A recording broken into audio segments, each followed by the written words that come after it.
My name is Sarah Mitchell and I'm 28 years old now. What I'm about to tell you is the story of how I lost my family at 13 and found a real one in the most unexpected place. This isn't a story about forgiveness or reconciliation. This is about justice, consequences, and the difference between people who call themselves parents and people who actually earn that title. Before I tell you what happened at that graduation ceremony, when my biological mother sat frozen in her seat while 847 people watched me honor the woman who actually raised me, I need to take you back to where it all started. Back to St. Mary's Hospital, room 314, on a Tuesday afternoon in October when I was just 13 years old. I remember the exact smell of that hospital room. Antiseptic mixed with something floral from the air freshener they used. I was sitting on the examination table, my legs dangling because I was still small for my age, wearing one of those paper gowns that never close properly in the back. Dr. Patterson had just finished explaining my diagnosis to my parents. Acute lymphoblastic leukemia. Well, they called it. The most common type of childhood cancer, he said, but also one of the most treatable. With aggressive chemotherapy, my survival rate was around 85 to 90%. Good odds, he kept saying. Really good odds.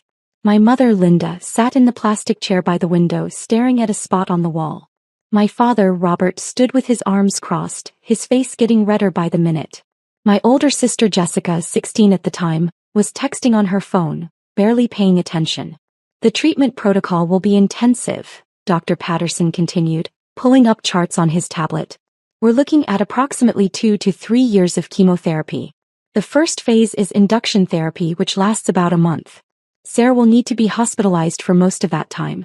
Then we move to consolidation and maintenance phases, which can be done outpatient but will require frequent hospital visits. How much? That was the first thing my father said. Not, is she going to be okay? Or, what can we do to help? Just, how much? Dr. Patterson cleared his throat. With your insurance, you'll be responsible for roughly 20% of the costs. Over the full treatment course, that could be anywhere from $60,000 to $100,000 out of pocket. But we have financial assistance programs, payment plans. My father's laugh was harsh and cold. You're telling me we have to pay $100,000 because she got sick? Robert, my mother said quietly, but she didn't look at me. She still hadn't looked at me since the diagnosis. Sir, I understand this is overwhelming, Dr. Patterson said. But Sarah's prognosis is excellent. With treatment, she has every chance of beating this and living a completely normal life. Jessica is applying to colleges next year, my father said as if the doctor hadn't spoken. Yale. Princeton. She got a 1520 on her SAT. We've been saving for her education since she was born. The room went silent. Dr. Patterson looked between my parents and me, clearly uncomfortable. Perhaps we should discuss this privately? Sarah doesn't need to. Sarah needs to understand reality. My father cut him off. He finally looked at me and there was nothing in his eyes. No love. No concern. Just cold calculation. We have $180,000 in the college fund. That's for your sister's education. Her future. We're not throwing that away on medical bills. I felt something crack inside my chest and it had nothing to do with the cancer. There are other options, Dr. Patterson said, his voice strained. State programs, charity care, Medicaid. We're not taking charity, my mother spoke up suddenly, some spark of pride finally animating her face. What would people think? Then what are you suggesting? Dr. Patterson asked, and I could hear the disbelief creeping into his professional demeanor. My father looked at me for a long moment. She's 13. She can be emancipated. Become a ward of the state. Then she qualifies for full Medicaid coverage and it doesn't touch our finances. The words didn't make sense at first. I kept waiting for him to say he was kidding, that he was just stressed and didn't mean it. But he stood there, arms still crossed, face set in determination. You cannot be serious, Dr. Patterson said. We have another child to think about, my mother said, and her voice was defensive now, like she was the victim in this situation. Jessica has a future. She's going to do great things. We can't let, she gestured vaguely in my direction, this destroy everything we've built. Mom. My voice came out small, childish. I'm scared. She looked at me then, finally. You'll be fine, Sarah. The doctor said the survival rate is good. You'll get treated, you'll get better, and when you're 18 you can figure out your own life. But we can't sacrifice Jessica's future for this. I'm your daughter, I whispered. And so is Jessica, my father snapped. And she actually has potential. He's going to be a doctor or a lawyer. He's brilliant. He paused, looking me up and down. You've always been average. Average grades, average everything. We're not destroying a promising future for an average one. If you're enjoying this story, please hit that like button. But only if you're genuinely connecting with this story. I create this content to share real experiences, and your support helps me continue. Dr. Patterson stood up abruptly. I'm going to ask you to leave my office while I speak with Sarah privately. We're her parents. My mother started. Leave. Now. Dr. Patterson's voice had gone cold and hard. Or I will call security and social services. They left. Jessica followed without even glancing at me, still on her phone. The door clicked shut behind them and suddenly I couldn't breathe. The full weight of what had just happened crashed over me and I started sobbing, huge gasping sobs that made my whole body shake. Dr. Patterson pulled his chair close and waited until I could breathe again. Sarah, I need you to listen to me very carefully. What your parents just said, that's not okay. That's not legal and it's not happening. I'm calling social services right now. You're not leaving this hospital without a plan in place that puts you first. Do you understand? I nodded, wiping my face with the scratchy hospital tissues. You have cancer. That's scary and it's going to be hard. But you're going to beat this and you're going to do it surrounded by people who actually care about you. I promise you that. He kept his promise. Within an hour, a social worker named Margaret was in the room.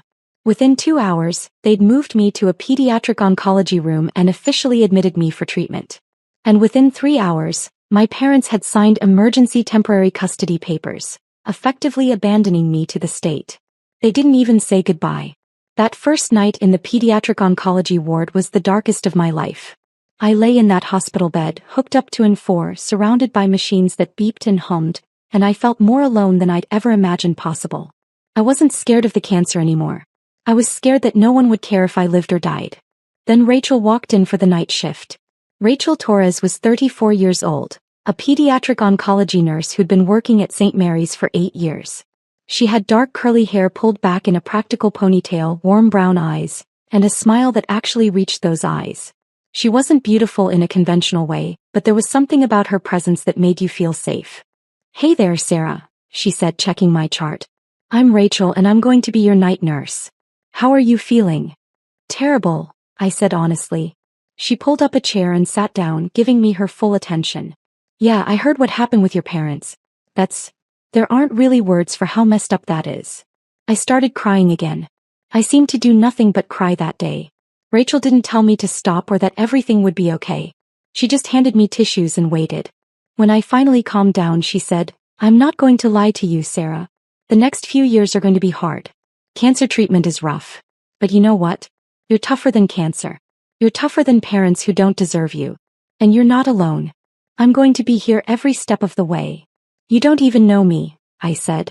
Not yet. But I'm going to. And I have a feeling you're pretty remarkable. That night, after she'd finished her rounds, Rachel came back to my room with a deck of cards. We played Go Fish until 2 a.m. and she told me about her life. She was divorced, no kids of her own, had always wanted to be a mother but it hadn't worked out.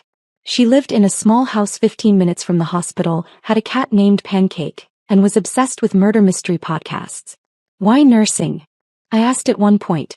My little brother had leukemia when I was 18, she said quietly. He beat it. He's 28 now, married, has a kid.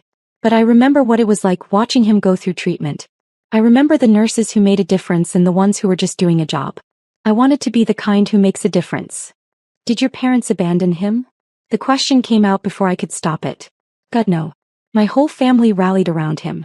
My parents went broke paying for things insurance didn't cover and they never once complained. That's what parents do, Sarah. Real parents. Over the next month, as I went through induction chemotherapy, Rachel became more than my nurse. She became my advocate, my protector, and my friend. When I was too sick to eat, she'd sit with me and tell stories until the nausea passed. When I lost my hair, she showed me photos of herself from her own bad hair phase, in high school, until I laughed. When I had nightmares about being alone forever, she held my hand until I fell back asleep. My parents didn't visit. Not once. My caseworker, Margaret, said they'd signed full surrender papers, giving up all parental rights. Jessica was busy with SAT prep and college applications. I was truly on my own. Except I wasn't. Because Rachel was there. On day 28 of my hospital stay, when the induction phase was complete and I was in remission, Dr. Patterson came in with good news. You're responding beautifully to treatment, Sarah. We can move to outpatient care now. You'll need to come in regularly for chemo, but you won't have to live here. Where will she go? Rachel asked immediately. She was technically off duty but had stayed late as she often did. Foster care, Margaret said. She was there too, always coordinating my placement. I have a family lined up. They're experienced with medical needs. I want to take her. Everyone looked at Rachel. I want to foster her. I'm already approved. I did the training 2 years ago but never had a placement. I can do this. I want to do this. Margaret and Dr. Patterson exchanged glances. Rachel, this is a long-term commitment. 2 more years of intensive treatment, then years of monitoring. I know. I want to do it. If Sarah wants to come home with me. She looked at me and I saw something in her eyes that I hadn't seen from an adult in a long time. Hope, love, commitment. Yes, I said. Please. The paperwork took another week. During that time, Rachel brought photos of her house, talked about the room that would be mine, asked about my preferences for paint colors and decorations. She made plans like I was permanent, not temporary. Like I was her daughter, not just a foster placement. On November 15th, exactly 1 month after my diagnosis, Rachel drove me to her small 3-bedroom house on Maple Street. She carried my single bag of belongings, everything I owned in the world, and led me inside. This is your room, she said, opening a door on the 2nd floor. I stepped inside and stopped. The walls were painted a soft lavender, my favorite color, which I'd mentioned once in passing. There was a new bed with a purple comforter, a bookshelf already stocked with young adult novels, and a desk by the window. On the desk was a framed photo of Rachel and me from the hospital, both of us smiling at the camera. Welcome home, Sarah, Rachel said softly. I broke down crying for what felt like the 100th time that month. But this time they were different tears. These were tears of relief, of gratitude, of hope. Rachel wrapped her arms around me and held me while I cried. You're safe now. You're home. And I'm not going anywhere. He kept that promise too. The next 2 years were hard. There's no sugarcoating chemotherapy, it's brutal. But Rachel made it bearable. She drove me to every appointment, held my hand during every infusion, and sat with me through every bout of nausea. She learned to cook all the bland foods I could tolerate during treatment. She bought me soft hats and scarves when I felt self-conscious about my bald head. She helped me keep up with schoolwork through a home hospital program. But more than that, she gave me stability, structure, love.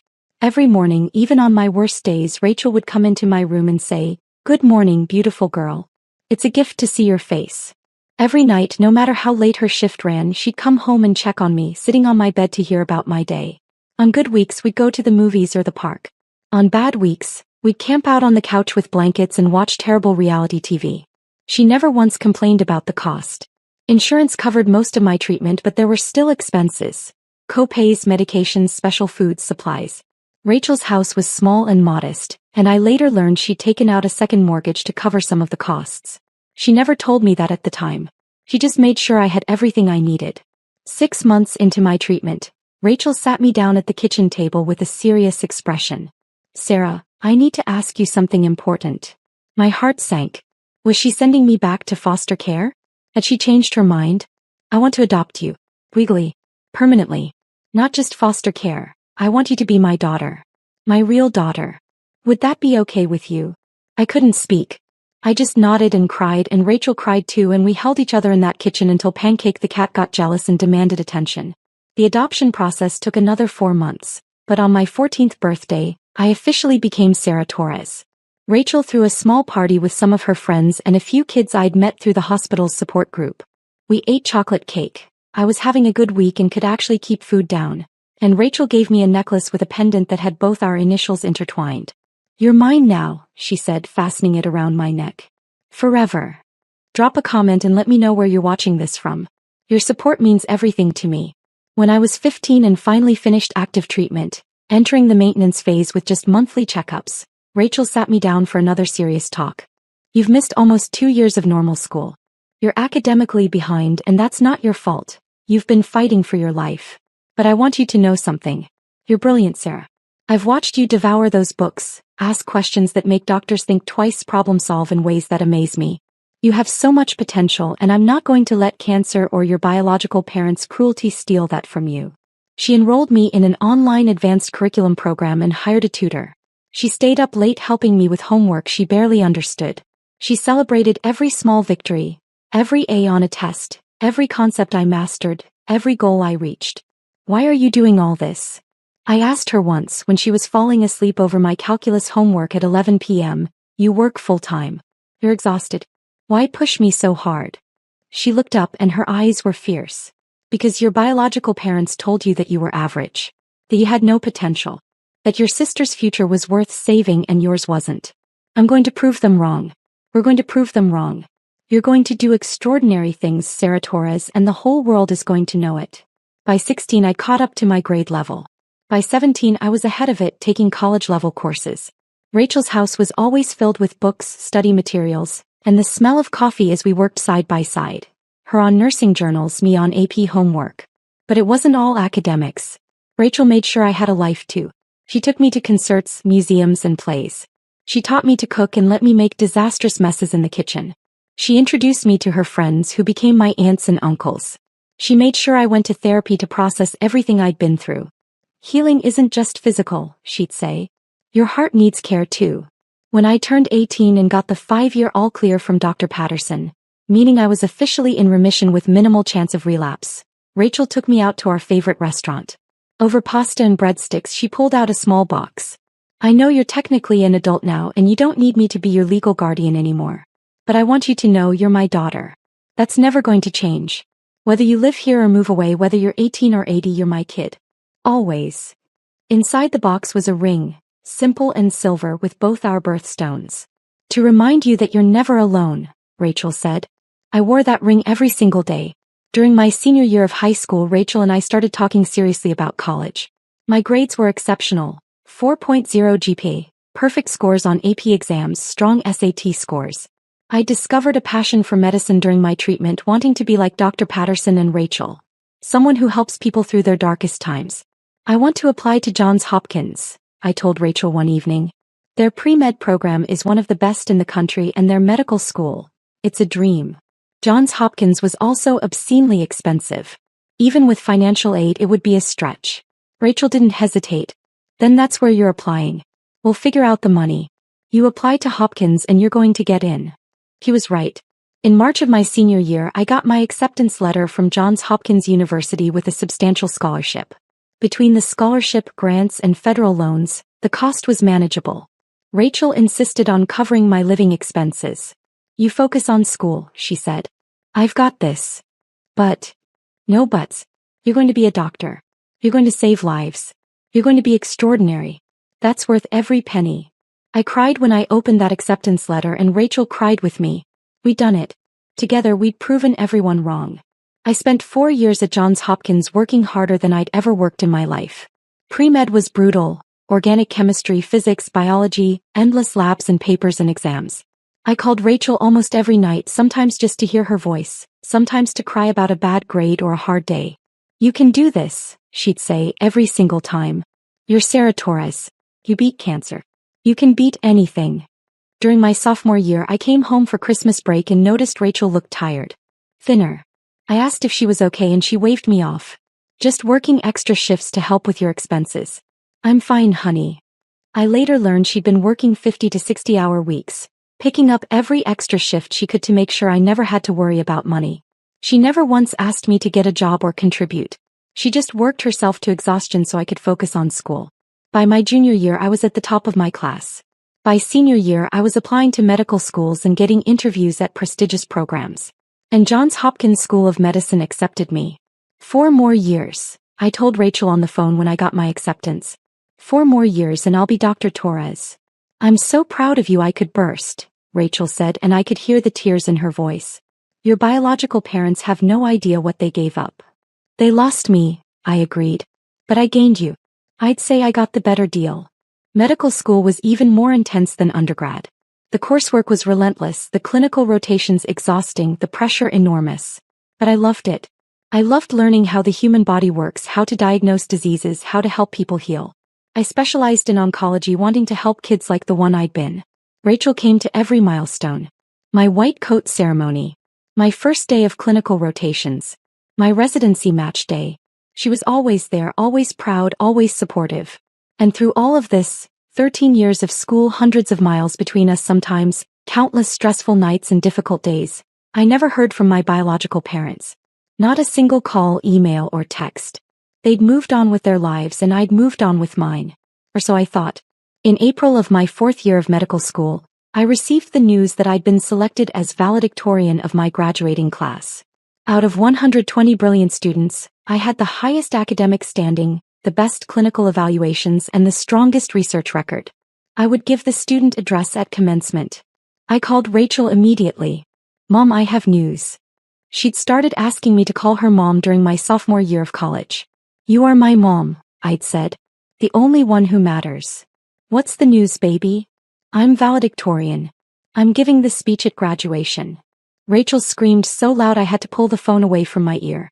Then she was crying and laughing and talking so fast I could barely understand her. "I'm so proud of you. So incredibly proud. Your speech is going to be amazing. You're going to change the world, Sarah. I always knew it." Graduation was scheduled for May 20th. Rachel asked for the day off from work months in advance. She bought a new dress. She invited all her friends, my aunts and uncles, the people who'd become my family. It was going to be a celebration. 2 weeks before graduation, I got an email from the university's events coordinator. Due to my status as valedictorian, I was allowed to submit additional names for reserved seating beyond the standard 2-guest allocation. I immediately added names. Rachel, of course, plus 6 of her closest friends who'd become family to me. The coordinator responded quickly. "We actually have one additional request for your reserved section. Alinda and Robert Mitchell have contacted us claiming to be your parents and requesting seats. Should we add them to your list?" I stared at that email for a full 5 minutes. Linda and Robert Mitchell. My biological parents. The people who'd abandoned me at 13, who'd told me I was average and not worth saving, who'd chosen my sister's college fund over my life. They wanted to come to my graduation. I picked up the phone and called Rachel. "Mom, my biological parents want to come to graduation." There was a long pause. "How do you feel about that?" "I don't know. Part of me wants to tell them to go to hell. Part of me wants them to see what I became despite them. What do you think I should do?" "It's your day, honey. Your accomplishment. Whatever you want, I'll support. But if you ask my opinion, let them come. Let them see exactly what they threw away. Let them see the woman you became with a real mother by your side." I thought about it for a long time. Then I emailed back. "Yes, add them to the reserved section." I wanted them there. I wanted them to see.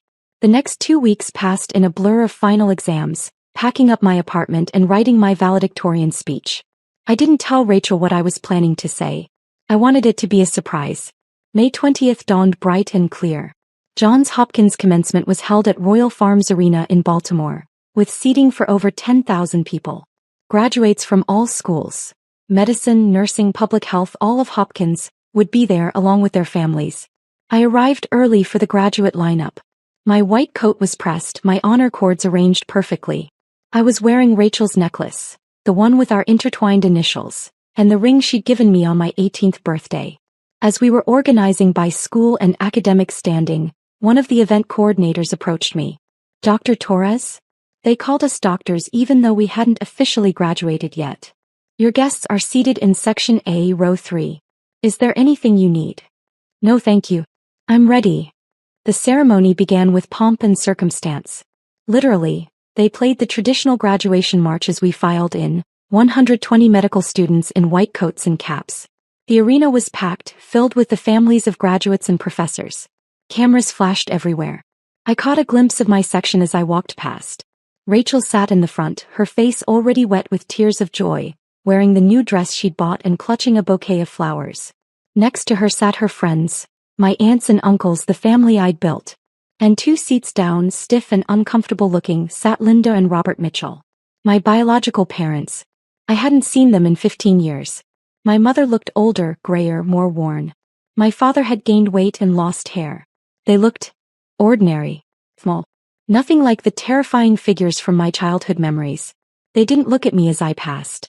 They seemed to be scanning the program, probably trying to figure out where their other daughter sat in the crowd.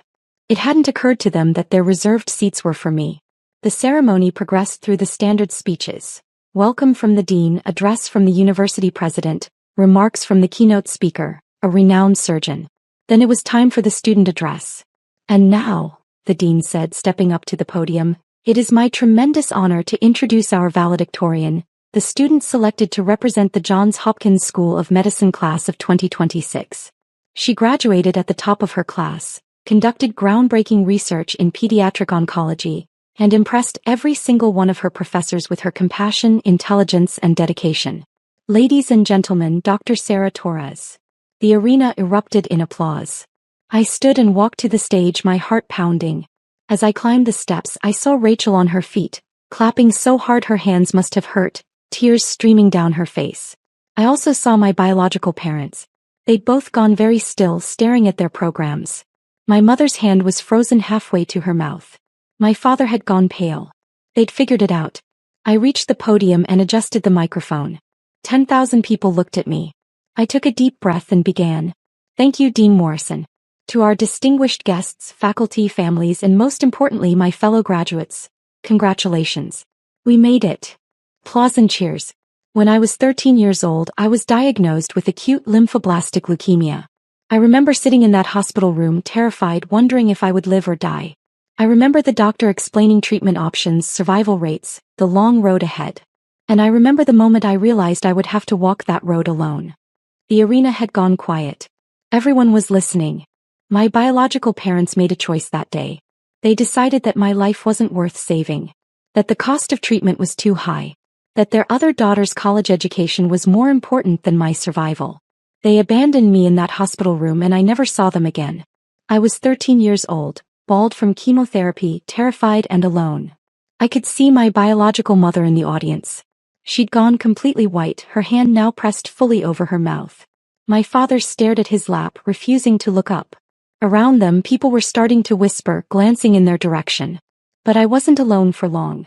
Because a pediatric oncology nurse named Rachel Torres. I paused, looking directly at Rachel, who was openly sobbing now. Saw a scared child who needed a family. And she didn't just treat me as her patient. She brought me into her home. She held my hand through chemotherapy. She made me laugh when I wanted to give up.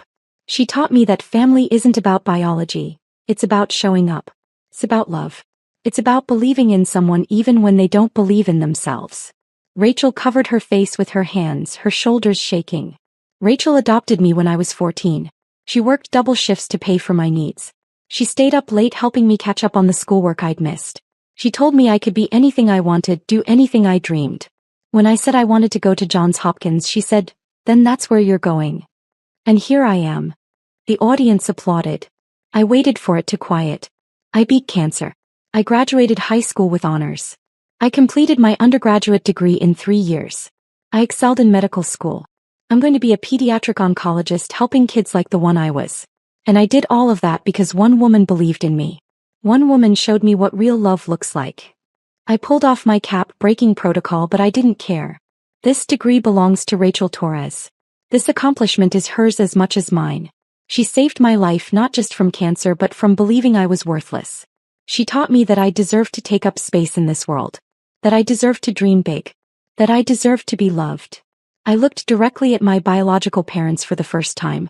My mother was crying now, but they weren't tears of joy. They were tears of realization. My father still wouldn't look up. To my biological parents who are here today, I paused, letting that sink in, letting everyone in that arena know exactly who I was talking about. Thank you for teaching me what not to be. Thank you for showing me that titles don't make family. Thank you for giving me up so that I could find my real mother. The silence was deafening. And to Mom, I looked at Rachel, who was standing now, one hand pressed to her heart. Thank you for every sacrifice. Thank you for every late night, every doctor's appointment, every tear you wiped away. Thank you for choosing me when no one else did. Thank you for being my mom. You are the reason I'm standing here today. I love you. This is for you. The arena exploded. Applause, cheers, people standing, the noise overwhelming. But I only watched Rachel, who was crying so hard she couldn't stand properly, supported by her friends. She mouthed, "I love you," and I mouthed it back. And I watched my biological parents. My mother sat frozen, her face a mask of horror and grief. My father had his head in his hands. Around them, people had figured out who they were, and the looks they were receiving were not kind. They'd come to see their abandoned daughter graduate. Instead, they'd been publicly identified as the people who'd valued money over their child's life. I finished my speech. The parts about medicine, our responsibility to patients, our oath to do no harm. But the real message had already been delivered.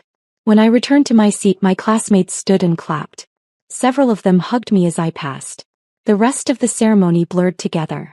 The conferring of degrees, the moving of tassels, the recessional. All I could think about was getting to Rachel. After the ceremony ended, there was a reception in the adjacent hall. I was immediately swarmed by classmates, professors, and people I didn't know congratulating me on my speech. Through the crowd, I could see Rachel pushing her way toward me. When she reached me, we both broke down. We held each other in the middle of that crowded reception hall and cried, not caring who saw. "You didn't have to do that," Rachel sobbed. "You didn't have to give me credit." "Yes, I did. Because it's true. All of it. I'm so proud of you. So proud." We were interrupted by Dean Morrison, who wanted photos, and then by local news reporters who'd caught wind of my speech and wanted interviews. Through it all, Rachel stayed by my side, her hand in mine. I saw my biological parents once more across the hall. They were standing alone, no one approaching them, watching me from a distance. My mother looked like she wanted to come over but was too afraid. My father looked angry, his face red. They didn't approach. After about 20 minutes, they left. I found out later what happened through a series of voicemails and emails that came over the following days. Apparently, after abandoning me 15 years earlier, my parents had indeed put all their resources into Jessica's education. She'd gone to Yale then law school. She'd gotten a high-paying job at a corporate firm. She'd met and married a wealthy investment banker. My parents had been living off the financial support Jessica provided, having spent their own savings on her education and their retirement fund on helping her buy a house. But 6 months before my graduation, Jessica's husband had been caught in an insider trading scheme. He went to prison. Jessica lost her job in the resulting scandal. Their house was seized.